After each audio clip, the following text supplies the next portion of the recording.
கர்த்தராகிய இயேசுவின் இனிமையுள்ள நாமத்தில் நான் உங்களை வாழ்த்துகிறேன், வரவேற்கிறேன். இந்த ராத்திரி வேளையிலும் தேவனுடைய வார்த்தையுமாய் உங்களோடு கூட ஆயிருக்க தேவன் கிருபை செய்திருக்கிறார்.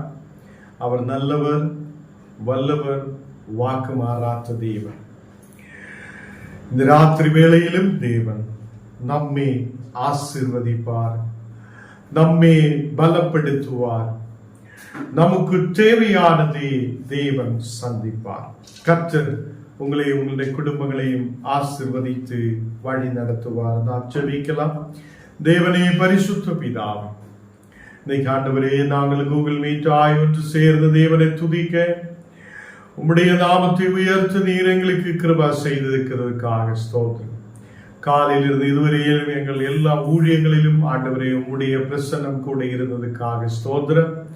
அன்றைய எல்லா இடங்களிலும் உம்முடைய பாதுகாப்பு எங்களோடு கூட இருந்ததுக்காக நன்றியோடு ஸ்தோத்திரிக்கிறேன். இன்னைக்கு ஆண்டவரே, எல்லாம் வந்திருக்கிற மக்களையும் உம்முடைய கரத்தில் ஒப்புக் கொடுக்கிறேன். எல்லா இந்த மக்களையும் நீர் ஆசீர்வதித்து பலப்படுத்தி வழி நடத்துவதற்காக ஸ்தோத்திரம். தேவனே, நீரே பரிசுத்தர், நீரே உண்மையான தேவன். அன்று எப்போதும் எங்களை வழி நடத்த முடிந்தவராய், நம்பிக்கைக்குரியவராய் நீர் எங்களோடு கூட இருக்கிறதுக்காக ஸ்தோத்திரம். அநேகம் கஷ்டமான நிலைமைகள் வரும்போது, பலவீனதைகள் எங்களை சூழ்ந்து கொள்ளும் போது, தேவனே, நீர் எங்களுக்கு பலனாய், நீர் எங்களை வழி நடத்துபவராய், நீர் எங்களை பாதுகாக்குதவராய் கூட இருக்கிறதுக்காக ஸ்தோத்திரம். இந்த நாளுகளில் கர்த்தாவே, எல்லா பலவீனதைகள் நீர் எங்களை விடுவிக்கிறவராய் இருக்கிறதுக்காக ஸ்தோத்திரம்.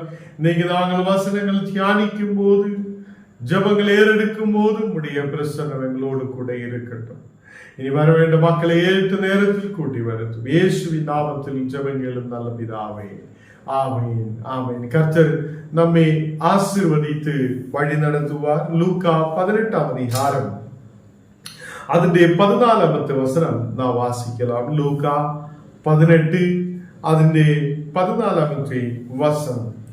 ஏனெனில் தன்னை உயர்த்துகிறவன் எவனும் தாழ்த்தப்படுவான், தன்னை தாழ்த்துகிற எவனும் உயர்த்தப்படுவான். கர்த்தருடைய பிள்ளைகளே, தாழ்மை என்றது நம் வாழ்க்கையில் இருக்க வேண்டிய முதலாவது ஒரு விஷயமாய் இருக்கிறார்.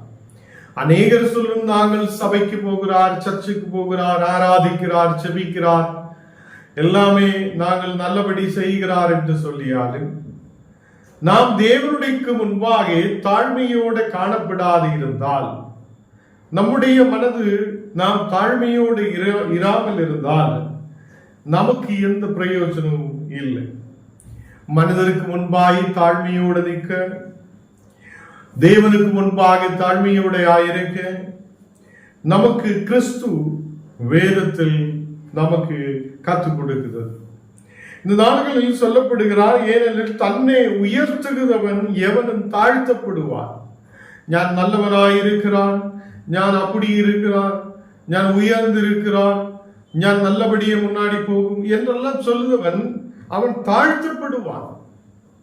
அப்போ தன்னைத்தான் உயர்த்தி பேசுத அநேகர் உண்டு, தன்னைத்தான் உயர்த்துகுத அநேகர். அப்போ இன்னைக்கு பார்த்ததால் எல்லா ஊழியக்காரர்களும் ஊழியங்களும் விசுவாசிகளும் எல்லாம் உயர்ந்திருக்கிற இடங்களை தேடி ஓடுகிறார். அப்ப ஜபத்தில் நாம் இருக்கும் போதும் ஜபமும் இன்னைக்கு தன்னைத்தான் உயர்த்துகிற ஒரு ஜபமாய் மாற்றப்படுகிறது. கர்த்தருடைய பிள்ளைகளே, தேவன் சொல்லுகிறார், தன்னை உயர்த்துகிறவன் எவனும் தாழ்த்தப்படுவான் என்றும், தன்னை தாழ்த்துகிற எவனும் உயர்த்தப்படுவான் என்றும் சொல்லப்படுகிறது. இங்கே நாம் வசனத்தில் பார்க்கும்போது லூக்கா 18ஆம் அதிகாரம் அதனுடைய 10வது வசனத்தில் 2 மக்கள் ஜெபம் செய்கிறார். 2 பேர் ஒரே ஆலயத்தில் ஜெபிக்கிறதுக்காக கடந்து செல்லுகிறார். அந்த ஜெபம் பண்ணுத வேளையிலே அந்த தேவாலயத்துக்குள்ளே இருக்கிற இந்த 2 பேரும் தேவனுக்கு முன்பாக நின்று ஜெபிக்கிறார். 2 பேருடைய ஜெபம் வித்தியாசமாய் இருக்கிறது. 2 பேரும் ஜெபிக்கிறது அதே தனிப்பட்ட நிலையில் உள்ள ஜெபங்களாய் இருக்கிறது. ஒருவன் தன்னையே உயர்த்தி பேசுகிறது. தேவனுக்கு முன்பாக நின்று தன்னையே உயர்த்தி உயர்த்தி உயர்த்தி பேசுகிறான். ஞானே நல்லபடி இருக்கிறான், ஞானே இந்த மனிதன் மாதிரி அல்ல, ஞானே நல்லபடி உபவாசம் பண்ணுகிறான் என்றெல்லாம் சொல்லி அங்கே சொல்லப்படுகிறார். இப்போ நாம் பார்க்கும்போது அநேகர் உபவாசம் என்று சொல்லி சும்மாவே இருக்கிறார். ஏதோ கடமைக்காக ஒரு உபவாசம் என்று சொல்லப்படுகிறது. நாம் உபவாசம் என்று சொல்லும் போது சும்மாவே சாப்பிடாமலே இருக்கிறது மட்டுமல்ல. உபவாசம் என்று சொல்லும் போது சாப்பிடாமல் அநேகம் மக்கள் காலையிலிருந்து சாயங்காலம் வரைக்கும் ஜெபத்திலே இருக்கிற மக்கள் உண்டு. தேவனை துதித்து பாடி ஆராதித்து ஜெபிக்கிற மக்கள் உண்டு. கர்த்தருடைய பிள்ளைகளே, இந்த நாடுகளில் உபவாசம் என்று சொல்லும் போது ஏதோ சாப்பிடாமலே சும்மாவே நம்ம வேலைகளை பார்த்து அப்படி இப்படி எல்லாம் இருக்கிறது உபவாசம் அல்ல. அப்போ உபவாசம் என்று சொல்லும் போது நாம் தேவனுக்கு முன்பாக உட்கார்ந்து நம்முடைய வேலைகளை எல்லாம் மாற்றி வைத்து நாம் அந்த நாளில் தேவனுடைய வசனங்களை தியானிக்கிறவங்களாய் காணப்படும். தேவனுக்கு முன்பாக ஜெபத்தோட ஆயிருக்கிற மக்களாய் இருக்கணும். ஏதோ கடமைக்காக ஜெபிக்கிறவங்களாய், கடமைக்காக நான் உபவாசம் எடுக்கிறவங்களாய் அல்ல. ഞാൻ போன நாளுகளில் ஒரு சிஸ்டர் எனக்கு கால் பண்ணி சொல்லுகிறார், ஐயா ഞാൻ உபவாசத்தில் இருக்கிறார், ஒரு வார உபவாசத்தில் இருக்கிறார். அப்ப ഞാൻ கேட்டு, நீங்க உபவாசத்தில் இருக்கிறார் சரி, நீங்க ஜபத்திலே உட்காருதா இல்லையா? இல்லையா, காலையிலிருந்து சாப்பிட மாட்டேன், நான் வேலைக்கு கடந்து போகிறேன். அப்போ அது உபவாசம் அல்ல, அது நீங்க உங்க சரீரத்தை கெடுத்தத ஒரு வேலை. அப்ப உபவாசம் என்று சொல்லும் போது அவன் தன்னுடைய எல்லா வேலைகளையும் மாற்றி வைத்து அவன் காலையிலிருந்து சாயங்காலம் வரைக்கும் தேவனோடு கூட ஆயிருந்து தேவனுக்கு முன்பாக உட்கார்ந்து ஜெபிக்கிற ஒரு ஜெபம் தான் உபவாசம். இந்த பரிசன் நின்று தேவனை பார்த்து சொல்லுகிறான், ஞான் இந்த அநியாயக்காரன் மாதிரி அல்ல, ஞானே மீதியுள்ள மக்கள் மாதிரி அல்ல, ஞான் இந்த நாடுகளில் நல்லபடி ஒரு வாழ்க்கை கொண்டு போகிறார். அப்போ கர்த்தருக்கு முன்பாக நின்று ஞான் நல்லவன் என்றும், ஞான் நல்லபடி போகிறார், ஞான் நல்ல உபவாசம் பண்ணுகிறார், ஞான் நல்ல என்னுடைய சம்பாத்தியத்தில் எல்லாமே கர்த்தருக்கு கொடுக்கிறார், ஞான தசமபாக எல்லாம் கொடுக்கிறார் என்றெல்லாம் சொல்லி அங்கே அவன் ஜெபம் பண்ணுகிறான். அவனையே உயர்த்தி உயர்த்தி பேசுகிறான். அங்கே இயேசு இல்லை, அங்கே ஆண்டவர் இல்லை. ஆண்டவரே, நீ கொடுத்ததுனால ஞான் உமக்காக நல்லபடி முன்னாடி போகிறார் என்றோ, ஆண்டவரே நீ கொடுத்ததுனால தசமபாகம் கொடுத்து என்றோ, அங்கே தேவன் எனக்கு நல்ல கிருபைகளை கொடுத்திருக்கிறார், தேவனே நீ கிருபை செய்ததுனாலே ஞான் நல்லபடி இருக்கிறார் என்றோ ஒன்றும் சொல்லுவதில்லை. அவன் தன்னையே உயர்த்தி பேசுதவனாய் இருக்கிறது. அவனுடைய ஜெபத்தை தேவன் கேட்கிறது. கர்த்தருடைய பிள்ளைகளே, நம் முன் நாளுகளிலும் இந்த வசனங்கள் தியானித்து இருக்கிறது. தேவன் அநேகம் நாளுகள் நம்மோடு கூட பேசுறது. நாம் நம்மையே உயர்த்தி பேசக்கூடாது.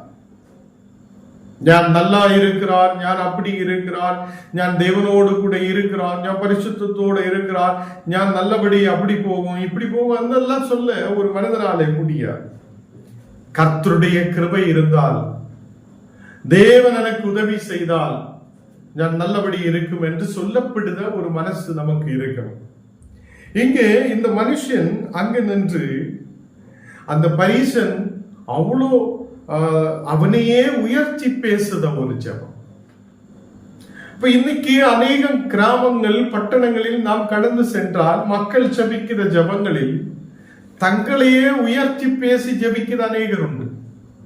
சபைகளில் பார்த்தால் கூட தேவனுக்கு எந்த மதிப்பும் கொடுக்காமல், வசனத்துக்கு மதிப்பு கொடுக்காமல், மக்களே அவங்களோட பேர் சொல்லி உயர்த்தி உயர்த்தி உயர்த்தி பேசி நடக்குத அநேகம் சாகச்சரியங்கள் உண்டு.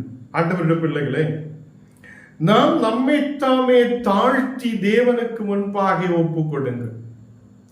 நாம் எதுவுமே இல்லை. இந்த உலகத்தில் தேவன் நமக்கு கிருபை செய்ததுனாலே தேவன் நம்மை வழி நடத்துகிறது.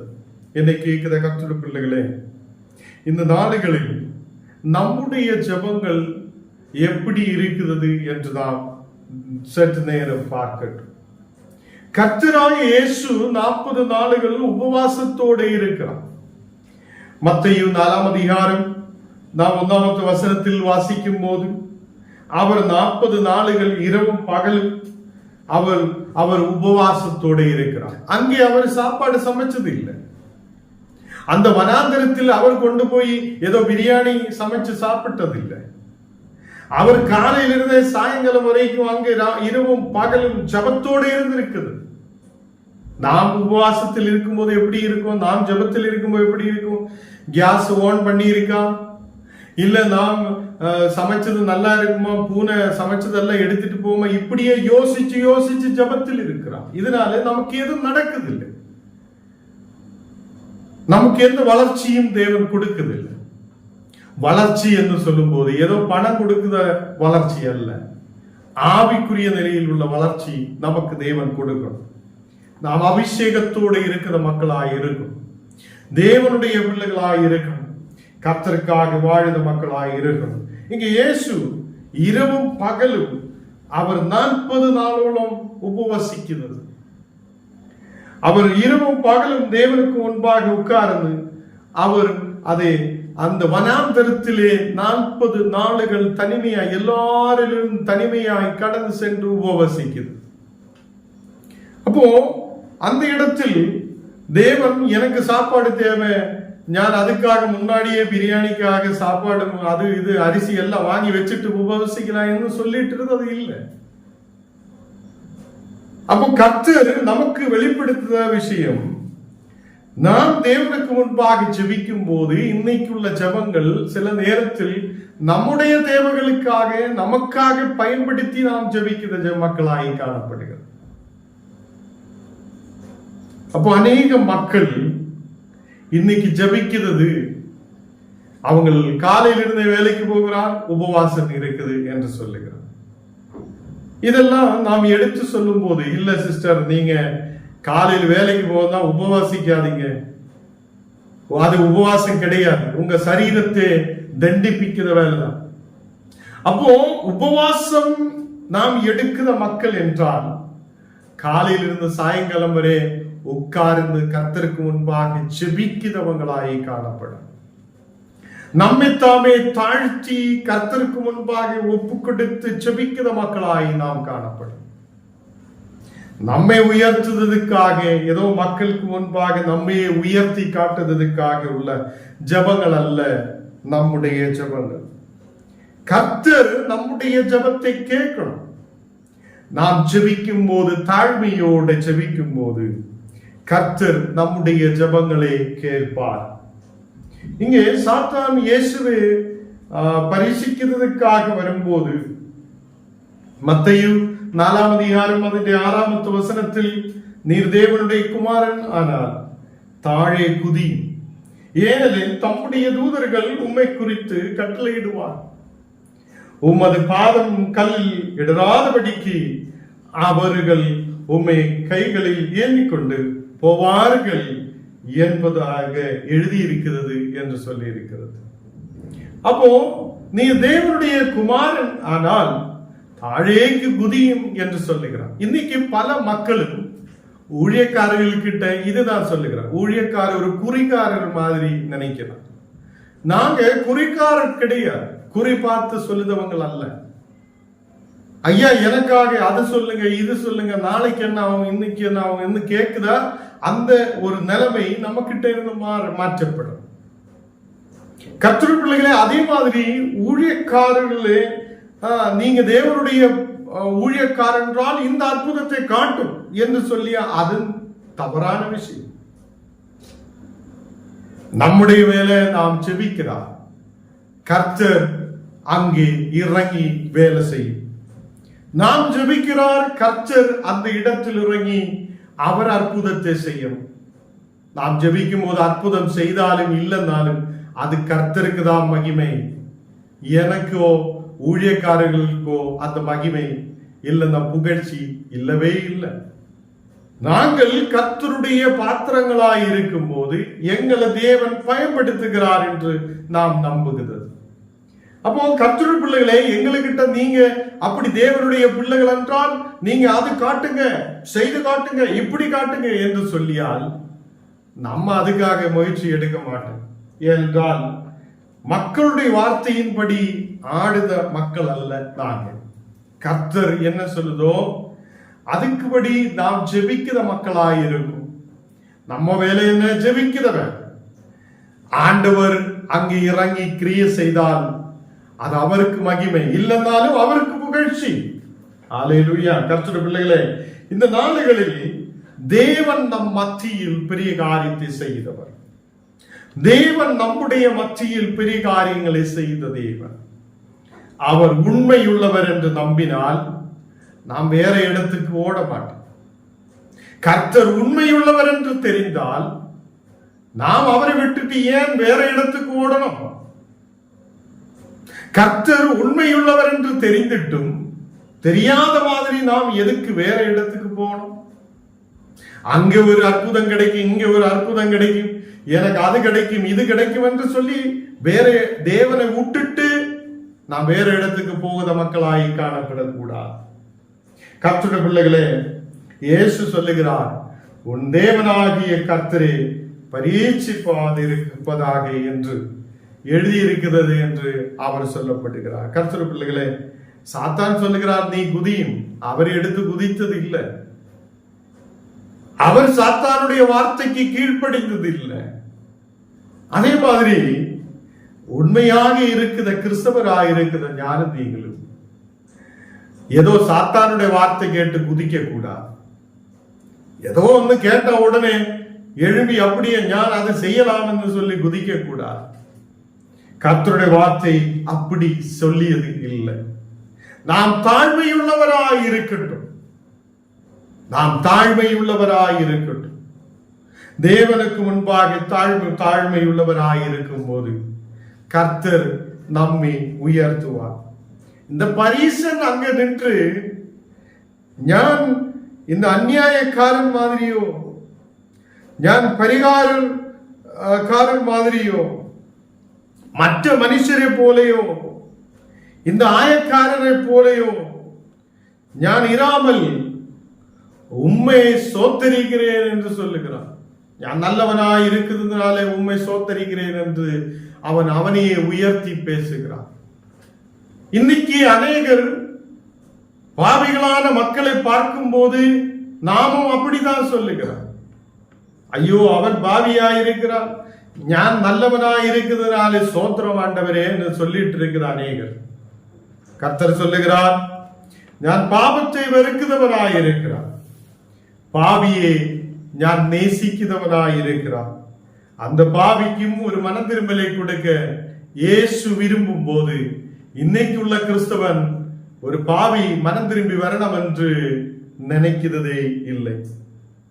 அது எதனால வருகிறார் என்றால் நம்மில் தாழ்மை இல்லை. நாம் நம்மையே உயர்த்தி பேசுறவங்களாயிருக்கும். நம்முடைய ஆலயத்தில் நல்ல பேண்ட் ஷர்ட் போட்டவன் தான் வரணும் என்று நாம் நினைக்கும் போது கிழிஞ்ச சட்டும் கிழிஞ்ச பேண்டும் இருக்கிறவன் நம்ம ஆலயத்துக்குள்ள வரமாட்டேன். ஏனென்றால் அவன் நம்ம ஆலயத்துக்குள்ள ஏரியா அவனுக்கே மோசம் நமக்கே மோசம்னு சொல்லிட்டு இருக்கு. இதனாலே மக்கள் ரட்சிக்கப்படாமல் இருக்கிறது. இதனாலே அநேகர் விடுதலுக்குள்ள வராமல் இருக்கிறது. கர்த்தருடைய பிள்ளைகளை, இயேசு காடு மேடு மலைகள் சமுத்திரத்துக்கு நடுவில் அவர் வசனத்தை சொல்ல விருப்பமாயிருந்தவர். அவர் தேவனுடைய வார்த்தைகளை எடுத்து பேசின தேவன். அவர் தேவனுடைய ராஜ்யத்தை குறித்து சொல்லின தேவன். அங்கே கிழிஞ்ச சட்டும் கிழிஞ்ச பேண்டும் போட்டவன் இருக்குதா என்று பார்த்தது இல்லை. நல்ல பேண்டும் நல்ல சட்டும் போட்டவன் இருக்குதா என்று பார்த்தது இல்லை. அங்கே இருக்கிற சின்னவனும் சிறியவனும் எல்லாருக்கும் ஒரே மாதிரி தேவன் வசனத்தை சொல்லி இருக்கிறது. இன்னைக்கு உள்ள கிறிஸ்தவர்கள் எப்படி இருக்கிறார்? நாம் நம்முடைய வாழ்க்கையை சரி பண்ணாமல் இருக்கிறது. நாம் சொல்லிக்கொண்டே இருக்கிறார், அந்த அநியாயக்காரர் போல நான் இல்லையே, நான் எப்போதும் சபைக்கு போகுதேன், நான் எப்போதும் ஆலயத்துக்குள்ள கடந்து செல்லுகிறேன், ഞാൻ எப்போது வேதம் வாசிக்கிறேன், ഞാൻ எப்போது ஜெபிக்கிறேன் என்று சொல்லி நம்மையே பெருமை பாராட்டி கொண்டிருக்கிறது. இதனால தேவனுக்கு முன்பாக நாம் தாழ்த்தப்படுகிறார். கர்த்தருடைய பிள்ளைகளே, நாம் அந்த அநியாயக்காரராய் இருக்கிறவங்களுக்காக ஜெபிக்கிற பிள்ளைகளாய் இருக்கணும். பாவிகளாய் இருக்கிறவங்களுக்காக ஜெபிக்கிறவங்களாய் இருக்கணும். ஆண்டவரே, அவங்களும் மனம் திரும்ப வேண்டும். அந்த மக்களும் மனம் திரும்பி வர வேண்டும். அவங்களும் தேவனுடைய அன்பை பெற்றுக்கொள்ளுத மக்களாய் இருக்கணும். தேவனே, அந்த வியாதிஸ்தனும் குணமாய் கர்த்தரை ஏற்றுக்கொள்ளட்டும் என்று சொல்லுத நல்ல மனசுள்ளவர்களாய் நாம் காணப்படுத மக்களாய் இருக்கணும். கர்த்தருடைய பிள்ளைகளை, பரிசன் அவனை உயர்த்தி ஜெபிக்கிறது. அப்போ நம்முடைய ஜெபங்கள் நம்மை தாமே தாழ்த்தி கொண்டு தேவனுக்கு முன்பாக நாம் ஜெபிக்கிறவங்களாய் இருக்கட்டும். நம்முடைய புத்தி அல்ல, தேவனுடைய புத்தி. நம்முடைய பலன் அல்ல, தேவனுடைய பலன். அவர் சேனைகளின் கர்த்தர், அவர் ராஜாதி ராஜா. அவரால் முடியாததாய் எதுவுமே இல்லை. மனிதன் ஒரு ஒரு ஒரு எறும்பு மாதிரி இருக்கிறார், ஒரு தூசி மாதிரி இருக்கிறது. இன்னைக்கு இருக்கிறார், நாளைக்கு வாடி போகிற ஒரு புல்லு போல இருக்கிறது என்று தேவனுடைய வார்த்தை சொல்லுகிறது. அதனாலே ஞானும் நீங்களும் கர்த்தருக்கு முன்பாக உயர்த்தி பேசுகிறவங்களாய் இருக்கக்கூடாது என்று இன்னைக்கு தேவனுடைய வார்த்தை நம்மோடு கூட பேசுகிறது. கர்த்தருடைய பிள்ளைகளே, நாம் சாத்தானுக்கு பின்னாலே அலையக்கூடாது. எது வரட்டும், நமக்கு எந்த வியாதியோ பிரச்சனையோ பலவீனதையோ கஷ்டமோ துன்பமோ எதுவானாலும் இருக்கட்டும், கர்த்தரே அல்லாமல் நாம் வேற இடத்துக்கு போக மாட்டேன் என்று நம்பிக்கையோடு இருக்கிற மக்களாக இருக்கணும்.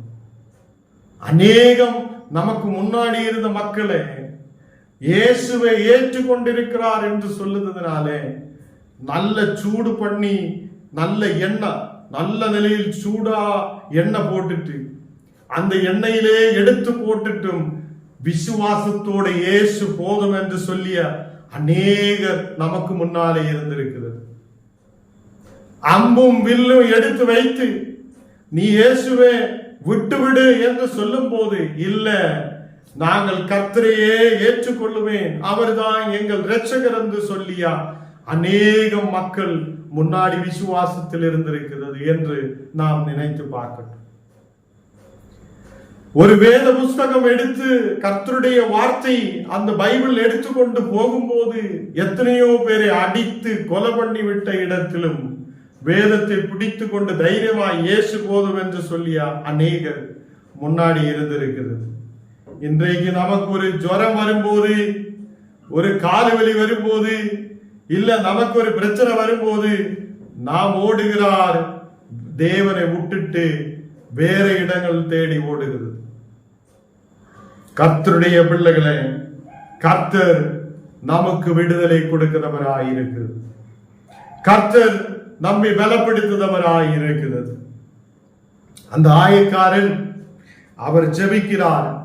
அவர் ஆலயத்தில் தூரத்தில் நின்று, ஆண்டவரே, நான் பாவியான மனுஷன், ஆண்டவரே உம்மை பார்க்கிறதுக்காக எங்களால முடியாது இருக்கிறார். தேவனே, நான் பாவியான மனுஷன் என்று சொல்லி அவனையே தாழ்த்தி ஜெபிக்கிறது.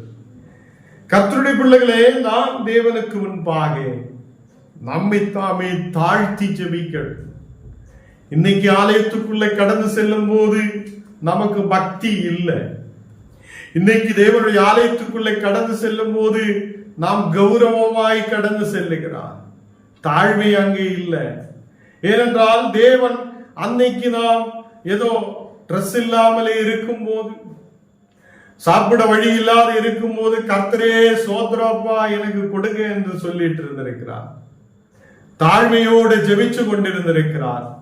இன்றைக்கு எல்லா நன்மைகளும் வரும்போது யாரடா தேவன், யாரடா இயேசு என்று சொல்லி கடந்து போகிற நிலைமைகள் இருக்கிறார். கர்த்தருடைய பிள்ளைகளே, நாம் நம்மை தாமே தாழ்த்தி நாம் ஜெபிக்கட்டும். அந்த ஆயக்காரன் ஜெபிக்கிறார். அவன் தூரமாய் நின்று தன் கண்களை வானத்துக்கு ஏறெடுத்து பார்க்காமல் அவன் ஏறெடுத்து அப்படியே துணிந்து துணியாமல் அவன் தன்னையே தாழ்த்தி கொண்டு தலையே தாழ்த்தி தேவனுக்கு முன்பாக தன்னையே ஒப்பு கொடுத்து அவன் ஜெபிக்கிறான். தேவ பிள்ளைகளே, கர்த்தர் நம்மை தாமே தாழ்த்தி ஜெபிச்சு தேவனுக்கு முன்பாக ஆயிருக்கும் போது கர்த்தர் நம்மை உயர்த்துவார்.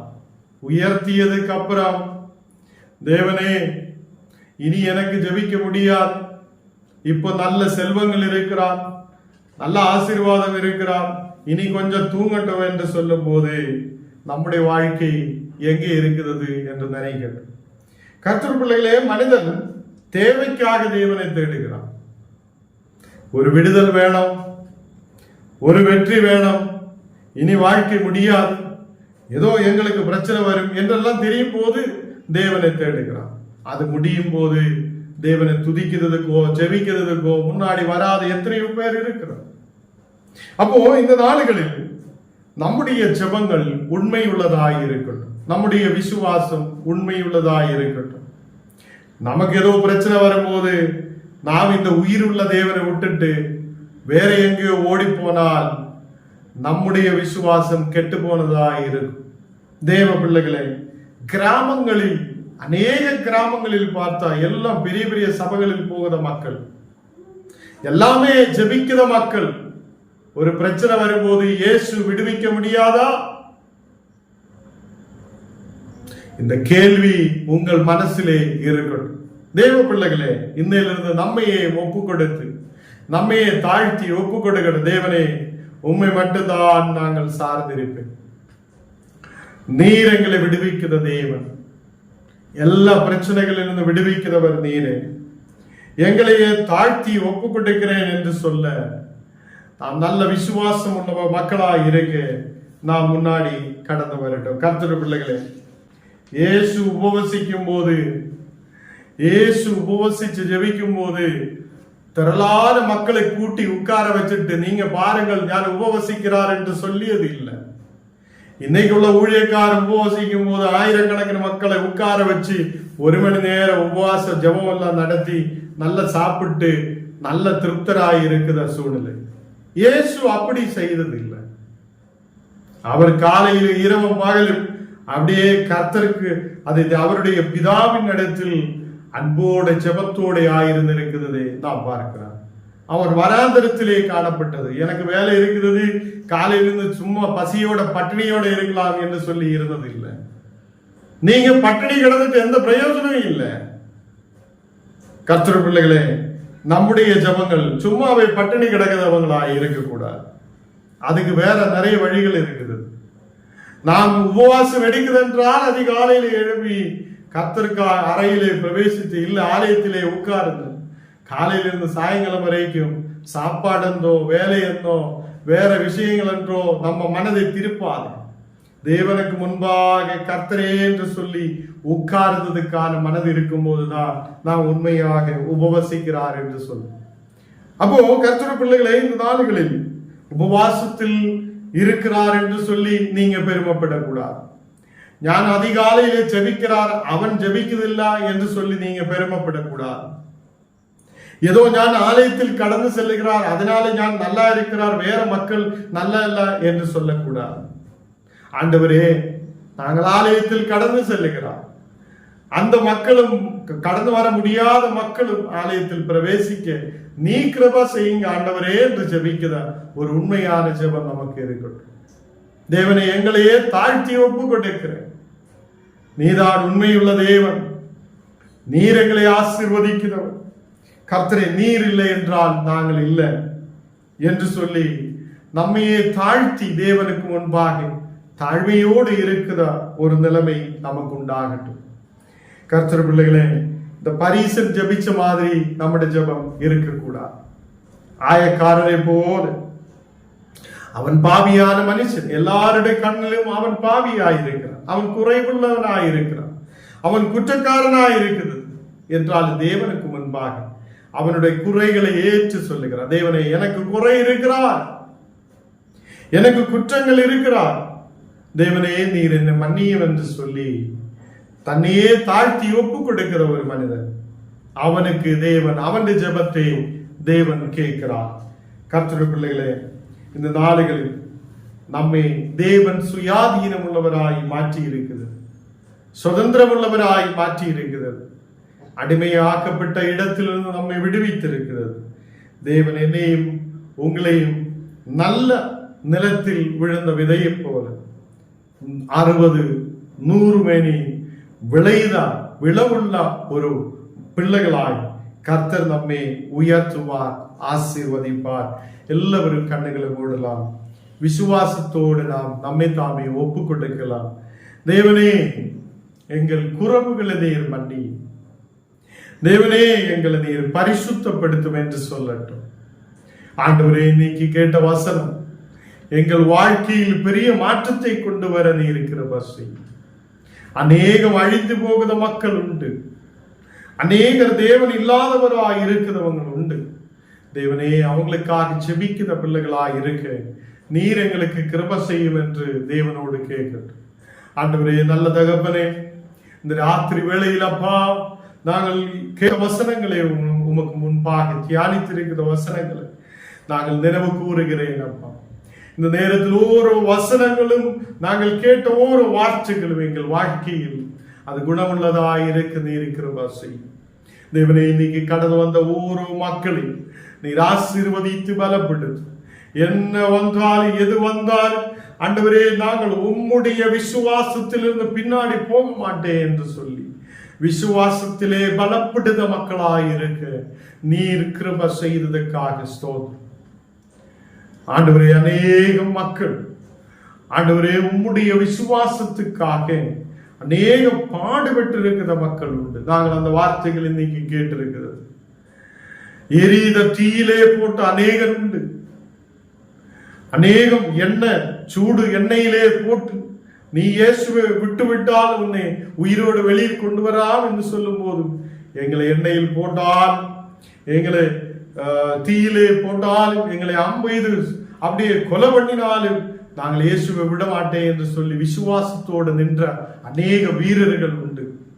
தேவனே, இந்த நாளுகளில் நாங்களும் உண்மையே பின்பற்றி நீக்க நீர் எங்களுக்கு உதவி செய்ததுக்காக ஸ்தோத்திரம். நீர் எங்களை தகுதிப்படுத்து, நீர் எங்களை பரிசுத்தப்படுத்து. தேவனே, எங்களை முற்றிலும் தாழ்த்தி அர்ப்பணிக்கிறேன், ஒப்புக்கொண்டிருக்கிறேன். ஆண்டவரே, இன்னைக்கு கடந்து வந்த ஒவ்வொரு மக்களுடைய குடும்பங்களும் ஆசீர்வதிக்கப்பட பலப்பட நீர் கிருபை செய்யும். இந்த கூகுள் மீட்டிலூட, பேஸ்புக்கிலூட, ஆண்டவரே யூடியூப்லூட பார்க்கிற ஒவ்வொரு மக்களையும் நீர் ஆசீர்வதித்து பலப்படுத்துதற்காக ஸ்தோத்திரம். எல்லா இந்த மக்களும் ஆசீர்வதிக்கப்படட்டும். விசேஷால் இந்த நாளுகளில் ஒவ்வொரு ஜெபிக்க சொல்லி இருக்கிற ஒவ்வொரு மக்களுக்காக நாங்கள் ஜெபிக்கிறேன். வியாதியோடு இருக்கிற அந்த கேரளா பகுதியிலிருந்து ஆண்டவரே இந்த வசனங்கள் கேட்குதா மகனுக்காக ஜெபிக்கிறேன். ஆண்டவரே, அந்த புண்ணுகள் எல்லாம் ஆற்றப்பட சீக்கிரத்தில் ஒரு விடுதல் உண்டாகி இந்த மகன் நல்ல ஆரோக்கியத்தோடு இருக்கிற வசை. அதே மாதிரி அந்த கேரளா பகுதியில் இருக்கிற மகளுக்காக ஜெபிக்கிறேன். அந்த மகளை நீர் ஆசீர்வதித்து பலப்படுத்தி வழி நடத்தும். இந்த நாளுகளில் இந்த மகள் கொடுத்திருக்கிற காணிக்கைகளுக்காக ஸ்தோத்திரம். அந்த மகளை நீர் ஆசீர்வதியா, குடும்பத்தை ஆசீர்வதி. வெளிநாட்டில் இருக்கிற அந்த மக்களை உம்முடைய காலத்தில் ஒப்புக்கொண்டிருக்கிறேன். ஆசீர்வாதத்தோடு, விடுதலோடு, சௌக்கியத்தோடு நீர் வழி நடத்தும். இந்த மக்கள் 1000 விரட்டி நன்மைகள் பெற்றுக்கொள்ள ஆசீர்வாதத்தோடு இருக்க அந்த குடும்ப வளர்ச்சிக்குள்ள கடந்து வர நீ இருக்கிற வசையும். இன்னைக்கு பள்ளிப்பேட்டிலிருந்து கடந்து வந்திருக்கிற மக்களுக்காக ஜெபிக்கிறேன். அந்த குடும்பங்களை நீர் ஆசீர்வதித்து வழி நடத்தும். இந்த மக்கள் தேசத்தில் நன்மையோடு ஆசீர்வாதத்தோடு இருக்க கிருபை செய்யும். கோபி ஃபேமிலிக்காக விசேஷமாய் ஜெபிக்கிறேன். இந்த மக்கள் ஆசீர்வாதத்தோடு இருக்கணும். ஆண்டவரே, அதே மாதிரி அப்பா இன்னைக்கு தேவனே அந்த காந்தி ஃபேமிலிக்காக ஜெபிக்கிறேன். இந்த மக்களை குடும்பத்தை ஆசீர்வதித்து பலப்படுத்தும். நாளுகளில் கொட்டாலம் பகுதியில் கடந்து வந்திருக்கிற சிஸ்டருக்காக, குடும்பத்துக்காக, ஆண்டவரே அந்த குடும்பத்தில் ஆயிருக்கிற தகப்பனாருக்காக, தாய்க்காக ஜெபிக்கிறேன். இந்த மக்களை நீர் ஆசீர்வதித்து பலப்படுத்தும். தேவனே, எல்லா வித நன்மைகளை கொண்டு தரும். இந்த மக்களுடைய எல்லா தேவைகள் சந்திக்கப்படுவதற்காக ஸ்தோத்திரம். ஆண்டவரே, இனியும் கடந்து வர வேண்ட மக்களுக்காக ஜெபிக்கிறேன். எல்லா மக்களும் கடந்து வரப்பட கிருபை செய்யும். ஆண்டவரே, சிற்றூர் பகுதியில் உள்ள, அந்த அரகுண்ட பகுதியில் உள்ள, புத்தூர் சைடில் உள்ள எல்லா மக்களையும் உம்முடைய கரத்தில் ஒப்புக் கொடுக்கிறேன். എല്ലാ നിന്റെ മക്കളെയും നീർ ആശീർവദിച്ച് ബലപ്പെടുത്തുന്നതിനാக സ്തോത്രം. எங்களை முற்றிலும் தாழ்த்தி அர்ப்பணிக்கிறேன், ஒப்புக் கொடுக்கிறேன். இயேசுவின் நாமத்தில் ஜெபம் கேளும் நல்ல பிதாவே. ஆமென், ஆமென். என் ஆத்மாவே கர்த்தரை ஸ்தோத்திரம், என் முழு உள்ளமே பரிசுத்த நாமத்தை ஸ்தோத்திரம். என் ஆத்மாவே கர்த்தரை ஸ்தோத்திரி, கர்த்தர் செய்த சகல உபகாரங்கள் மறவாதே. ஆமென்.